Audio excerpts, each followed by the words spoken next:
नमस्ते। आज हम एक ऐसी मिस्ट्री को एक्सप्लोर करने वाले हैं जिसने पिछले 1 सदी से लोगों को हैरान और परेशान दोनों करके रखा है। ये एक ऐसी कहानी है जो शुरू तो होती है डार्क टेम्पल्स और रोंगटे खड़े कर देने वाली लेजेंड से, लेकिन आखिर में आकर मॉडर्न साइंस के दरवाजे पर दस्तक देती है। तो चलिए इस अनोखे एक्सप्लेनर में आज इस रहस्य से पर्दा उठाते हैं। अब जरा इस नामुमकिन लगने वाले सवाल पर गौर कीजिए। क्या किसी लकड़ी की गुड़िया के बाल सच में बढ़ सकते हैं? मेरा मतलब है, एक ऐसी चीज जिसमें कोई जान ही नहीं है, क्या उसके बाल एक आम इंसान की तरह लंबे हो सकते हैं? सुनने में तो यह बिल्कुल इम्पॉसिबल लगता है, राइट? लेकिन यही वो एक सवाल है जिसने आज हमें इस इन्वेस्टिगेशन पर निकलने के लिए मजबूर कर दिया है। पहला हिस्सा, द ओकिकू डॉल मिस्ट्री, एक 100 साल पुरानी रोंगटे खड़े कर देने वाली कथा। इमेजिन कीजिए, एक गुड़िया है जो जापान के एक मंदिर के अंधेरे कमरे में आज भी एक लकड़ी के बक्से में बंद करके रखी गई है, और इस गुड़िया को लेकर जो दावे किए जाते हैं ना, वो सच में दिल दहला देने वाले हैं। कहा जाता है कि इसके बाल लगातार बढ़ते रहते हैं, और सबसे खौफनाक बात बताऊं, अगर इन बालों को काट दिया जाए तो ये दोबारा लंबे हो जाते हैं, लिटरली वापस लंबे हो जाते हैं। यही नहीं, कुछ लोगों ने तो यहां तक देखा है कि इस गुड़िया का मुंह भी धीरे धीरे खुल रहा है। इन्हीं डरावने दावों ने एक पूरे परिवार की 20 सालों तक नींद उड़ा के रख दी थी। A tragic birthday gift, Sapporo, Japan, साल 1918। इस दर्दनाक कहानी की शुरुआत एक्चुअली एक बहुत ही मासूम और प्यार भरे इरादे से हुई थी। जिंदगी कैसे अचानक पलट जाती है, इसकी ये एक परफेक्ट एग्जाम्पल है। 1918 में इकुची नाम के एक 17 साल के लड़के ने अपनी छोटी बहन के जन्मदिन के लिए एक बहुत ही महंगी इचिमात्सु डॉल खरीदी।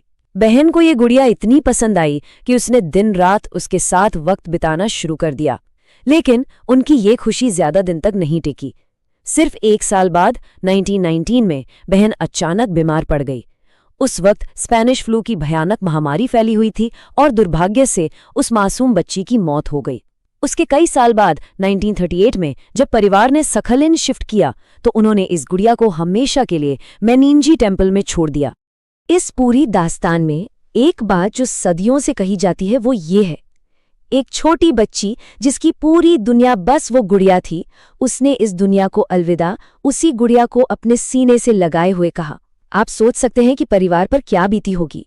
वो पूरी तरह टूट चुके थे। असल में वो इस गुड़िया को उस बच्ची के साथ ही दफनाना चाहते थे, लेकिन तब हालात कुछ ऐसे थे कि ऐसा हो नहीं पाया और वो गुड़िया वापस उनके घर आ गई। 20 years of fear, परिवार के घर का हॉन्टिंग। अब यहां से कहानी का एक नया और वाकई डरावना चैप्टर शुरू होता है। घर में एक के बाद एक अजीब और डरावने संकेत मिलने लगे। सबसे पहले इकिची ने नोटिस किया कि गुड़िया के बाल, जो पहले एक लिमिट तक कटे हुए थे, अब जॉ लाइन से नीचे तक बढ़ चुके हैं। इसके तुरंत बाद पूरे परिवार को डरावने सपने आने लगे, जिसमें एक बच्ची जोर जोर से चीख रही होती थी। कभी घर में दरवाजा पीटने की तो कभी रोने की अजीब आवाजें आती थी। लेकिन सबसे टेरिफाइंग मोमेंट तो तब आया जब एक रात पिता की नींद अचानक खुली और उन्होंने देखा कि वो गुड़िया जो कहीं और रखी थी उनके बेडरूम में आ गई है और उन्हें लगातार घूर रही है। ये उनका रोज का एक नया और खौफनाक डर बन चुका था। अब आप सोच रहे होंगे कि उन्होंने उस गुड़िया को फेंक क्यों नहीं दिया। इतने घबराए हुए होने के बावजूद उन्होंने उस गुड़िया को कभी नष्ट नहीं किया। क्यों? क्योंकि परिवार को गहराई से लगने लगा था कि उस गुड़िया में उनकी अपनी प्यारी बच्ची की आत्मा बस गई है। इसलिए उन्होंने उसे अपने घर के कामीदाना यानी गॉड शेल्फ में पूरी श्रद्धा के साथ रख दिया। वहां लगातार पुजारियों को बुलाया जाता, पवित्र जल छिड़का जाता, और इस डर, प्यार और श्रद्धा के अजीब चक्कर में पूरे 20 साल गुजर गए। सैंक्चुअरी इन द टेम्पल, इवामिजावा का मेनिंजी टेम्पल। 1938 का साल आ चुका था। जब परिवार ने जापान छोड़ने का फैसला किया तो इस गुड़िया को पुजारियों को सौंप दिया गया। अब इंटरेस्टिंग बात यह है कि मंदिर के पुजारियों ने भी बहुत जल्द गौर किया कि गुड़िया के बाल सच में बढ़ रहे हैं, पर उन्होंने शांति से इसे सिर्फ ऑब्जर्व किया। शुरू में उन्होंने इसमें कोई हस्तक्षेप करने या बाल काटने से साफ मना कर दिया। वो तब तक शांत रहे जब तक कि एक ऐसी सुपर नेचुरल घटना नहीं घटी जिसने उन्हें मजबूर कर दिया। और वो घटना क्या थी? एक रात मंदिर के एक पुजारी के सपने में वही छोटी बच्ची आई और उसने कहा, मेरे बाल बहुत लंबे हो गए हैं, कृपया इन्हें काट दीजिए। बस इस सपने के बाद पुजारी को पूरा यकीन हो गया कि उस बच्ची की आत्मा सच में उनसे संपर्क कर रही है, और उसी दिन के बाद से मंदिर में हर साल इस गुड़िया के बाल काटने की एक प्रॉपर औपचारिक रस्म शुरू हो गई, जो आज तक चलती आ रही है। द साइंटिफिक एक्सप्लेनेशंस, एक सदी पुराने रहस्य को सुलझाना। Okay, let's dive into this.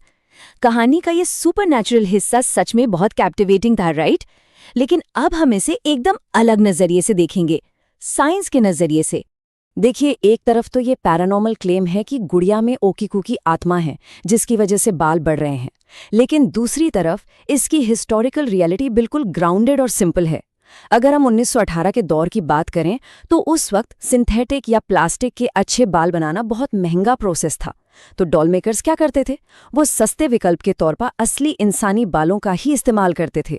मतलब ओकीकू डॉल के सर पर जो बाल थे वो शुरू से ही एक असली इंसान के थे। तो फिर बाल लंबे कैसे हो रहे थे? इसकी मैकेनिक्स को समझते हैं। असल में उस वक्त गुड़िया के सर में छेद करके बालों को एक यू शेप में फोल्ड करके अंदर फिट किया जाता था। अब 100 सालों से भी ज्यादा वक्त में क्या हुआ? बालों को अंदर पकड़कर रखने वाली ग्लू धीरे धीरे सूख कर डिग्रेड हो गई, और नतीजा ये निकला कि जो बाल यू शेप में फोल्ड थे वो लूज होकर धीरे धीरे खिसक कर बाहर आने लगे, जिससे देखने वालों को यही इल्यूजन हुआ कि बाल लंबे हो रहे हैं। लेकिन यहाँ एक बहुत अहम सवाल अभी भी बचा है।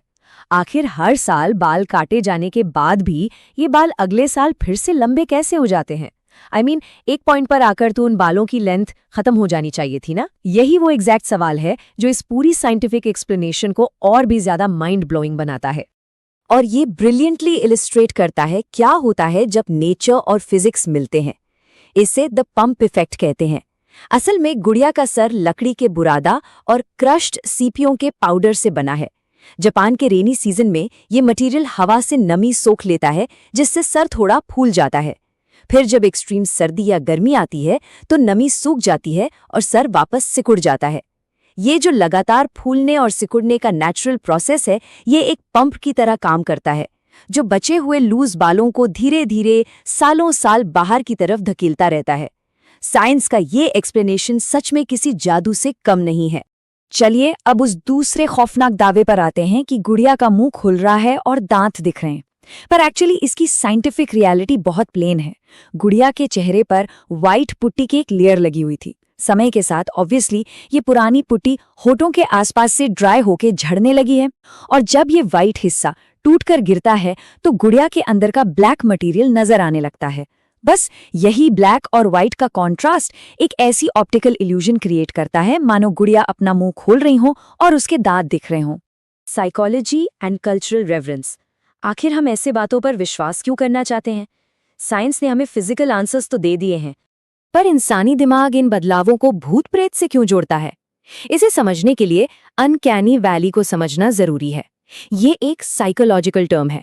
ये वो बेचैन करने वाली अजीब सी फीलिंग है जो तब महसूस होती है जब कोई बेजान चीज बिल्कुल इंसान जैसी दिखने लगे पर 100% परफेक्ट इंसान ना हो। ओकीकू डॉल का असली बालों के साथ समय के साथ फिजिकली बदलना इसी अनकैनी वैली का नतीजा था, जिसमें उस परिवार के दिमाग में इतना डर पैदा कर दिया था।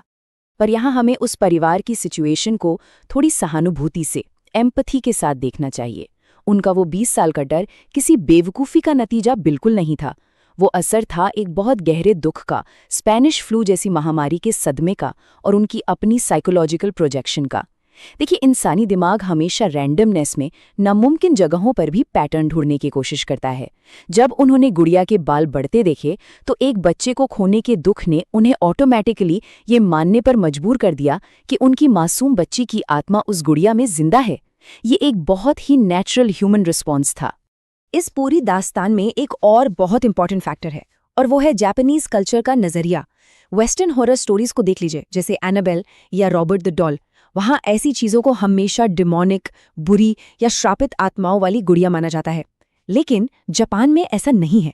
जापान में एक बहुत ही खूबसूरत बिलीफ है कि जब कोई भी चीज़ 100 साल पुरानी हो जाती है तो उसमें एक आत्मा आ जाती है जो बुरी नहीं बल्कि पूजनीय होती है।